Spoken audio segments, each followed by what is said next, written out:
Un des swings les plus étranges sur le PGA Tour, c'est assurément celui de Scottie Scheffler, où on voit que lorsqu'il redescend, on voit vraiment un pied droit là, qui s'en va carrément vers l'avant, comme ça ici, pratiquement comme si cette jambe-là, à la descente, ne lui servait absolument à rien, il essayait de l'enlever un peu du coup, ce qui donne l'impression que le swing n'est absolument pas en contrôle et on a l'impression qu'il va envoyer la balle à peu près partout. Mais au contraire, l'exercice qu'il fait, en fait, ce qui fait que cette jambe-là bouge autant, c'est le fait qu'il essaie d'aller chercher un meilleur transfert de poids. Et c'est un joueur qui est excessivement axé sur les sensations. Et lui, ce qu'il essaie de faire avec sa jambe arrière, c'est qu'il essaie simplement de la faire glisser vers la gauche.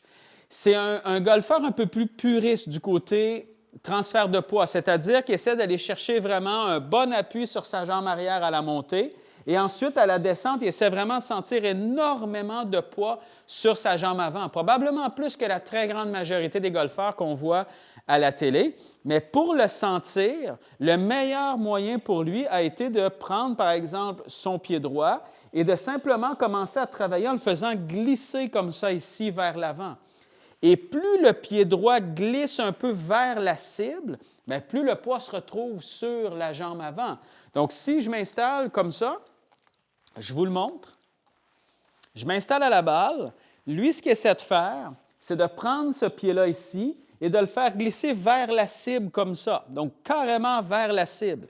Et plus il fait ça, bien, c'est certain que son poids se retrouve sur sa jambe avant. Est-ce que ça veut nécessairement dire que c'est une bonne chose?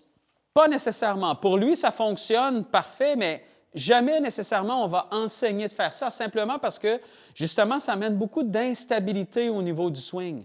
Par contre, ce qu'on va faire, c'est qu'on peut s'en servir pour développer, nous aussi, des sensations, pour aller chercher un peu plus d'appui sur la jambe avant.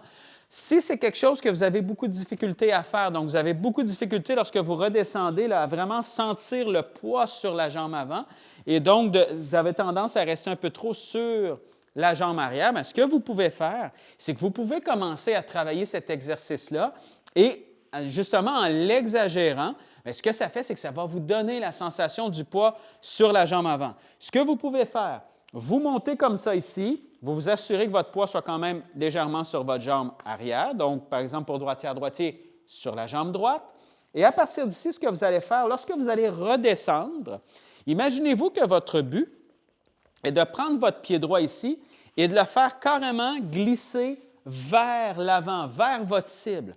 Automatiquement, ce que vous allez sentir, c'est que vous allez sentir le poids sur votre jambe avant. Et c'est exactement ce qu'on va aller chercher. Donc, si je m'installe et que je vais chercher cette sensation-là, bien, automatiquement, je ne peux pas rester appuyé sur ma jambe arrière. Donc, ça va vraiment vous donner cette bonne sensation-là de pousser vers l'avant.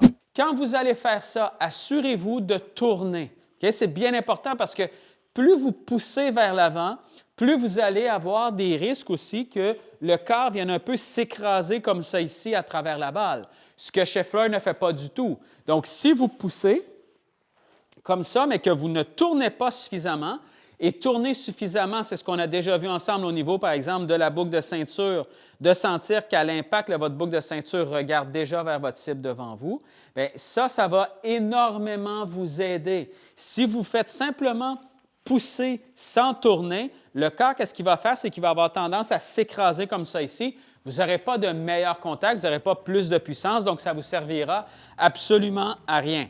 Moi, ce que je vais avoir comme sensation, je tourne comme ça ici, et quand je pousse mon pied, quand je laisse glisser mon pied vers ma cible comme ça ici, je m'assure que le corps vienne tourner en même temps. Comme ça, bien, à l'impact, j'ai vraiment la sensation de rotation, mais aussi de poids sur ma jambe avant, ce que je veux absolument aller chercher. Une fois que vous avez pris cette sensation-là d'avoir le poids sur votre jambe avant, bien, ce que vous pouvez faire, c'est que vous pouvez commencer à diminuer maintenant ce pied-là qui glisse. Donc, si par exemple, au départ, on l'exagère, donc on amène vraiment le pied comme ça ici, carrément les deux pieds pratiquement un sur l'autre comme ça, bien, ce que vous pouvez faire par la suite, c'est que vous pouvez y aller un peu plus tranquillement, c'est-à-dire vous l'amener légèrement moins comme ça, pour que par la suite, bien là, vous puissiez rester au même endroit, mais vous gardez la même sensation de poids sur votre jambe avant. Cet exercice-là, ce n'est pas une question de technique, c'est une question de sensation, de comment le poids se déplace d'une jambe à l'autre. Et tant et aussi longtemps que vous n'avez pas la bonne sensation de poids ici, vous ne serez pas capable nécessairement de le faire correctement lorsque les deux pieds vont rester un peu plus au même endroit. Donc, allez chercher cette sensation-là. Par la suite, allez-y une étape à la fois. Allez un peu moins en poussant vers l'avant. Et finalement, lorsque vous allez redescendre à travers la balle, bien, essayez, oui, d'amener le poids sur cette jambe-là, mais tout en gardant le pied droit un peu plus au sol.